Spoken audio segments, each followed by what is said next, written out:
What up? One love to everybody out there in the world.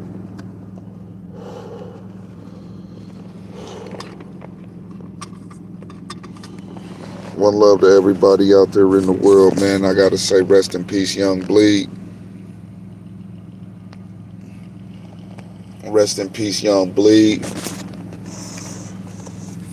Being a being a hip hop artist from Kansas, it's always an honor to be able to perform and not only perform, but for the real artists that tap in with the community while they in there and do and shit like that at meet and greets and shit like that. I really commend those niggas, man, because them is the real niggas out there that ain't scared to brush up with the community and get their hands and feet dirty. Pause. So we gonna light this one up for Bleed. Joey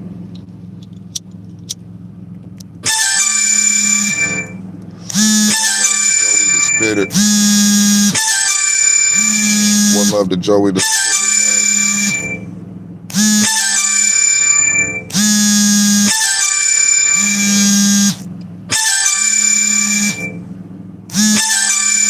Contractor Buddy College. Right now, we're giving a shout. Rest in peace.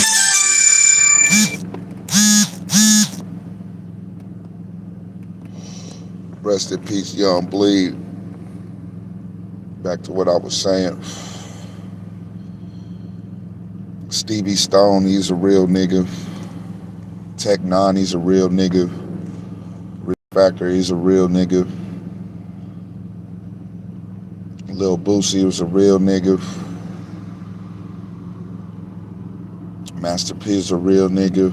Clips is real niggas.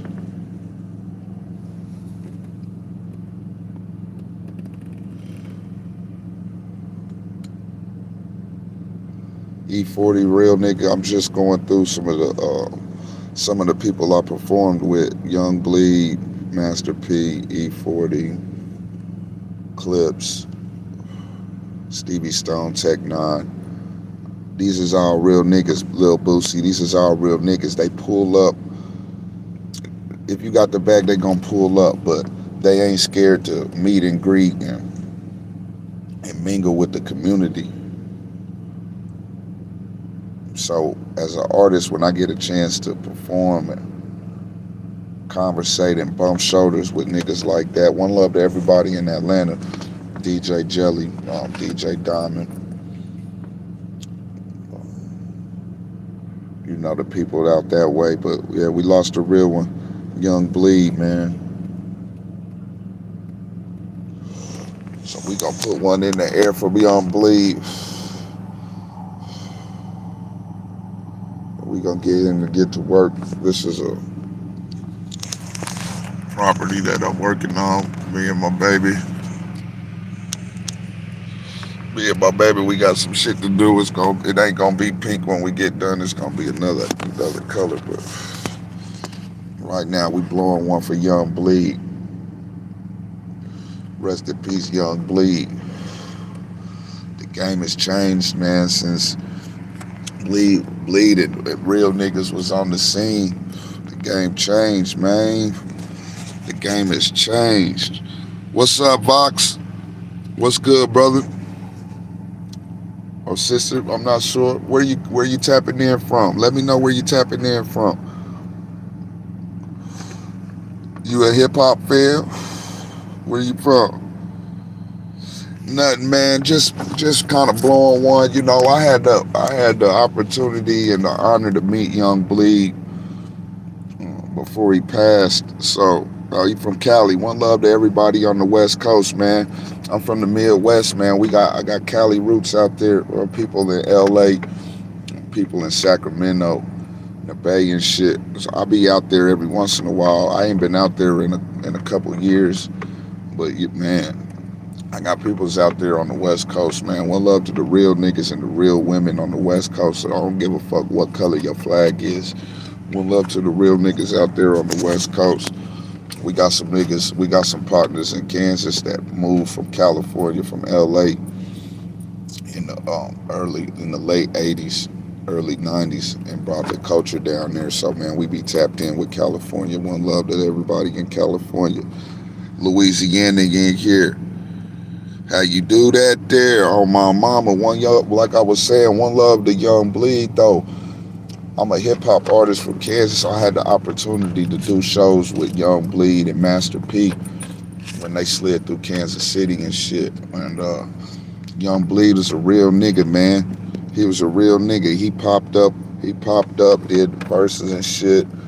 We sat and drank and smoked and chopped the shit, gave nigga game and shit. So it be niggas like that. One love to the late great Nipsey Hussle too, and Black Sam. I pulled up over there at the Marathon store before Cuz got killed, probably 2 months before he got killed.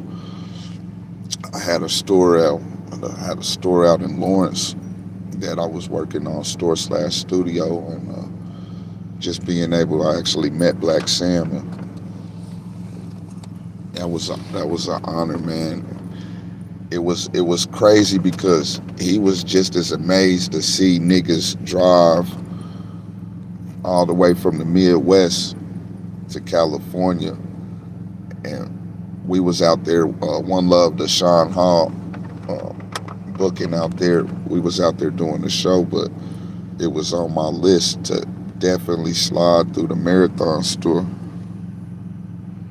Yeah, he died. He died a couple days ago. You know, after they did the verses, he got real sick after the verses. Was on life support and shit, and ended up passing a couple days ago. My day's been good. My day's been good. Vox, how about yourself though? I'm just able to put one in the air for Bleed. Yeah, it is tragic, man. It is tragic. Put one in the air for Bleed. I got a rental property. I got to do some framing and shit in, so we're gonna do that. Um, dirty soul, man. Being from New Orleans. Uh, who did you rock with on the Cash Money No Limit verses? To me, they're both odd. To me, you had two iconic figures in Birdman and P on the stage, and they both brought everything to the game. But like I was telling my partner, yeah, I grew up on that No Limit shit, bro. Like, one love to Cash Money because they had that stunning shit on lock.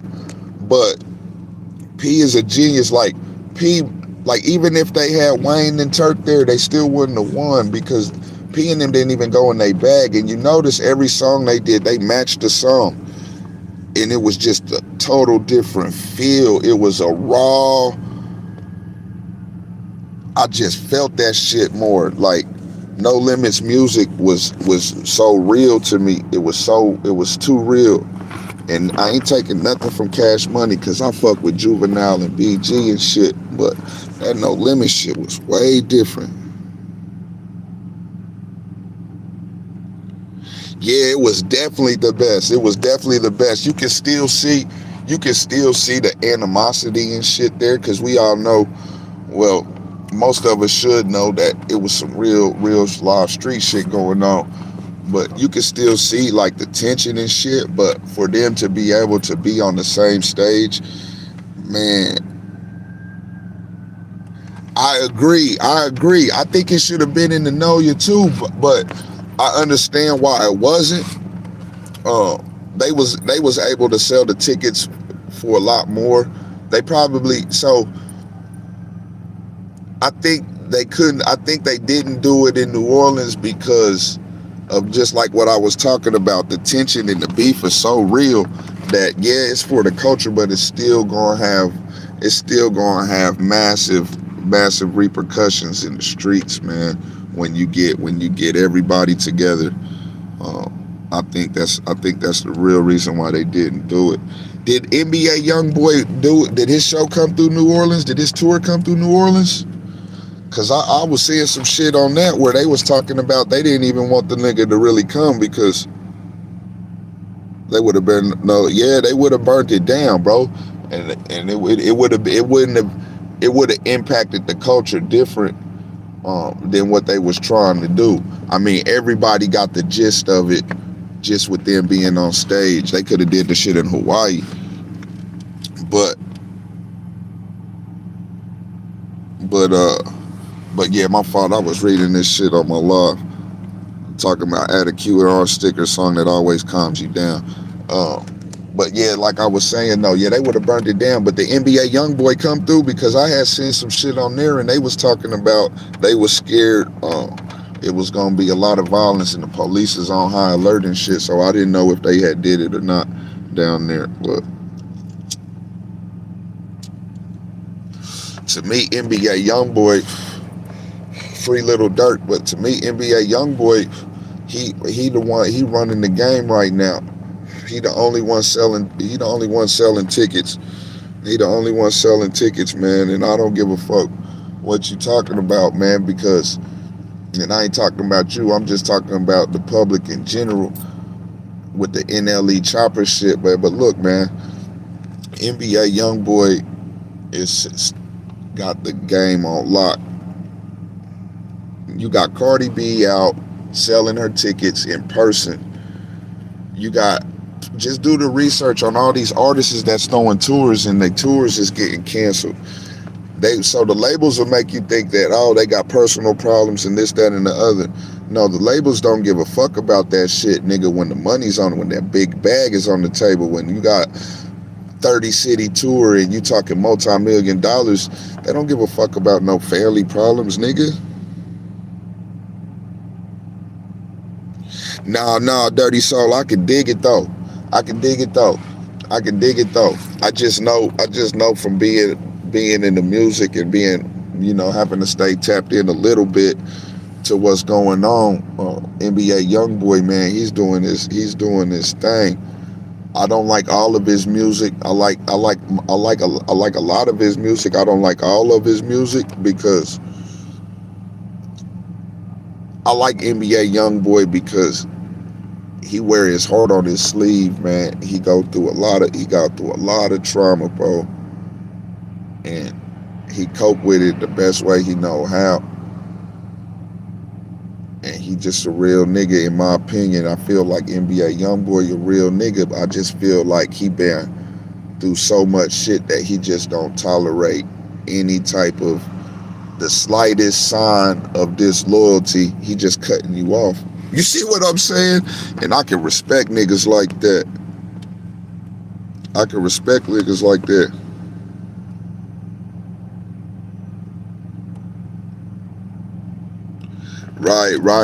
Right. Yeah, he's doing his thing. He's doing his thing. He's doing his thing for sure. And I commend anybody that's out there. And he got his own style. He got his own style. And that's what I'm saying. Like hip hop didn't even make the top 40 Billboard. No hip hop made the top 40 Billboard. Yes, do they be buying them slots? Yes, they be buying them slots. But for not one hip hop to be on the top 40 Billboard is sad, but it's beautiful. It's sad because, okay, you got niggas like Jay-Z and you got certain niggas that's gatekeeping on what they letting into the game anyway. So it's sad because hip hop ain't on the Billboard. It's beautiful because that bullshit that they letting in ain't gaining no traction. You see what I'm saying? So that's cool. We can grassroot this shit.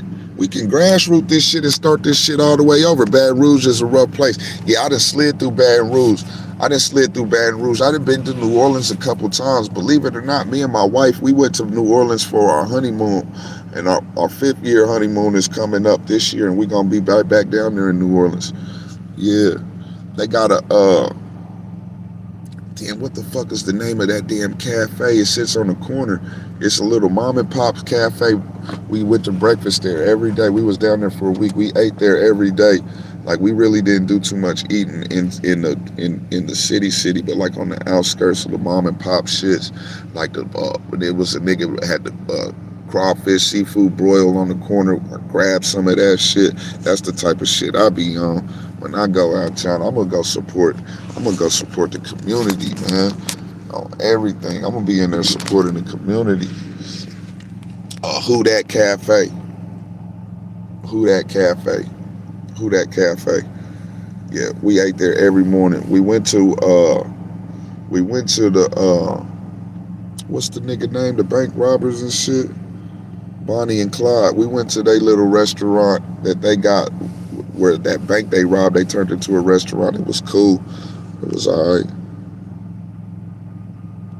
Yeah, yeah, and that's how I am, bro. Like anytime we always get skipped over, so like we've always been underground, bro. So like do your research on Rich the Factor, Fat Tone, uh, Mr. Stinky, uh, Big Boy LeVar, Do So myself, DUCOH, Don P and Felon, Dante Slusher, uh, like Ecstasy, the Popper, and there's some other ones that I'm leaving out. But yeah, do your research on them artists, man. You gonna find some. You gonna find some, especially you old school, like that old school hip hop. You gonna find some shit that you like, bro. I promise you.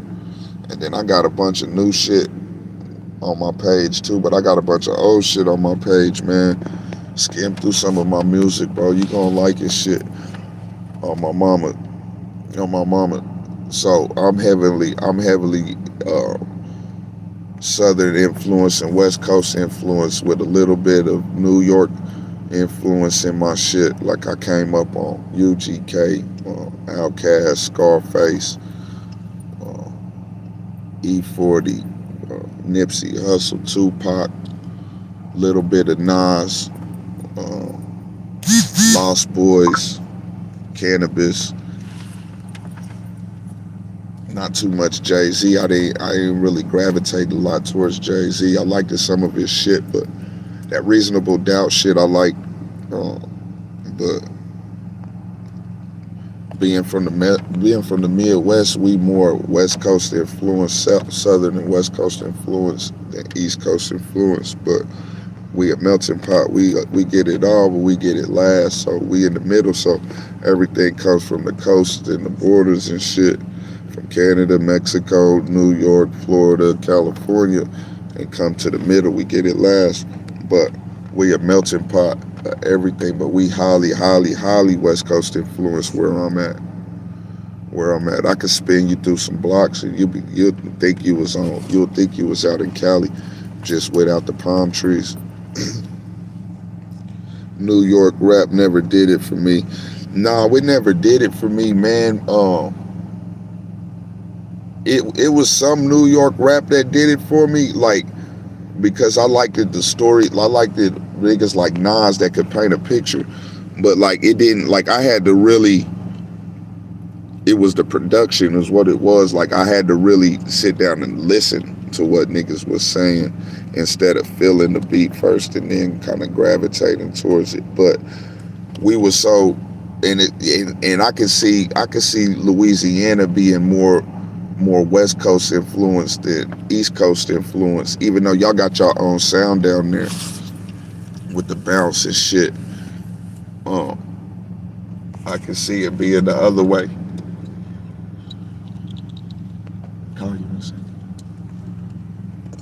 Yeah, yeah. So I could see it. I could see it being the other way, man. I could see it being the other way down there, but I got to figure out. I got to figure out. We got to figure out where the game is going, where the game is going right now, because the game is all the way open. It's wide open. It's wide open. Hip hop ain't on the top 40.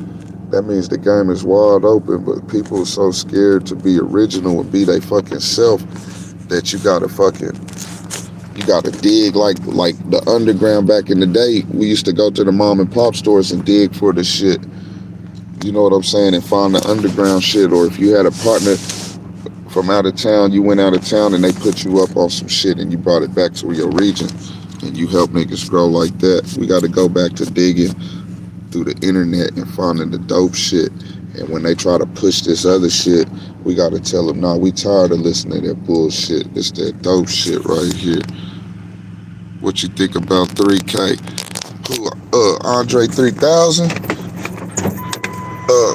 Shit. Bro, spin back. I ain't leaving. Hold on real quick, y'all. Hold on real quick. Hold on. Don't go nowhere. Don't go nowhere. Hold on. Don't go nowhere. Y'all got my Vegas shit on. I told you we highly West Coast influence. Hold on.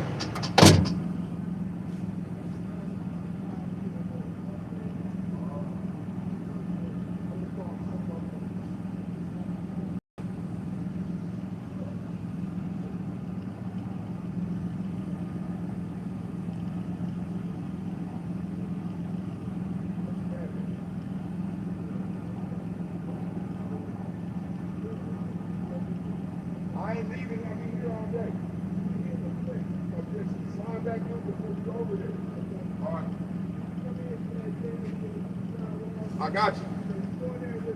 I got you. You got somebody ready to do it and work. I got you.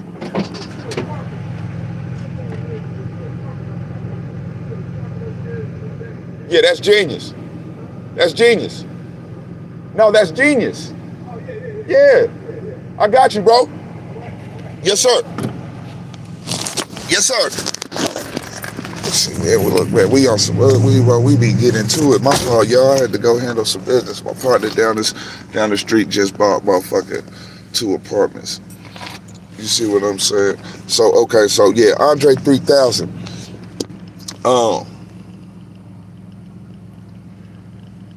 Andre 3000. Okay, so you gotta know people like Tupac, Andre 3000, Big Boy. They went to what's it called? Creative Arts School. So they got a different type of creativity already. Okay, we're gonna start there.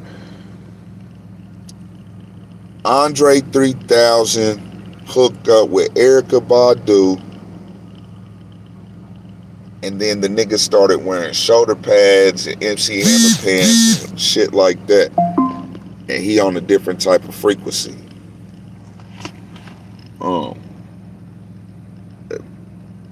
Bro playing the flute and shit. Like, Andre 3000, to me, he gave up the game. He's one of the coldest spitters out there. Andre 3000, to me, gave up rap because he already seen, when he seen what it was. Okay, so let me put it like this. Me personally, I fell in love with rap. I fell in love with music. I had real strong passion for music and creating music, right? Then you get into the business and you start learning the business, and as you in the business, you learning the business as you go, right? And then once you start to see it for what it really is, you lose passion for what started as pure joy and satisfaction. You lose that passion for it. You don't never ever stop rapping. Andre 3000's got rap songs for days. I can please believe it. But it's the business part of it that you fall out of love with, man. And you'll leave it alone. And then not to mention, like, when you start to see where the money is going, and you thought this and that, and you, man, look, man, motherfuckers ain't got time for all of that bullshit. But Andre 3000's in my top 5 spitters of all time. He will shred you. He will shred you. He will shred you. So, New York rap, it did it for me, but it didn't do it for me. I think, in particular, it was just the I think it was the production mostly. For me, it wasn't that niggas wasn't rapping. No, it wasn't. I lied. It was the delivery. It wasn't the production, because the production was slapping. Now that I think about it, the production was hella hard. It was a lot of them niggas' deliveries that I didn't like. I didn't like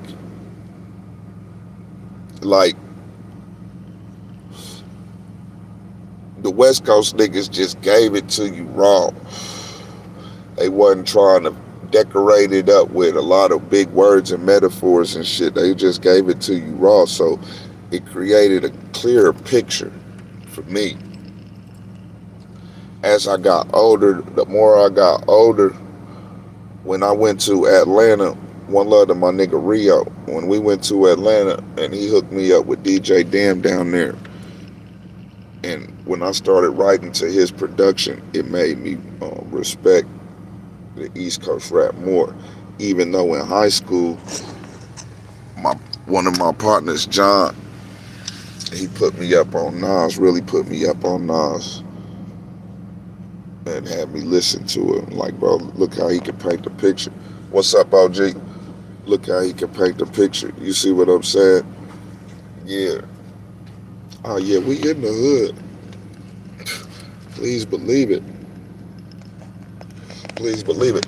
I used to stay. My sister owned a house on that corner, on the right.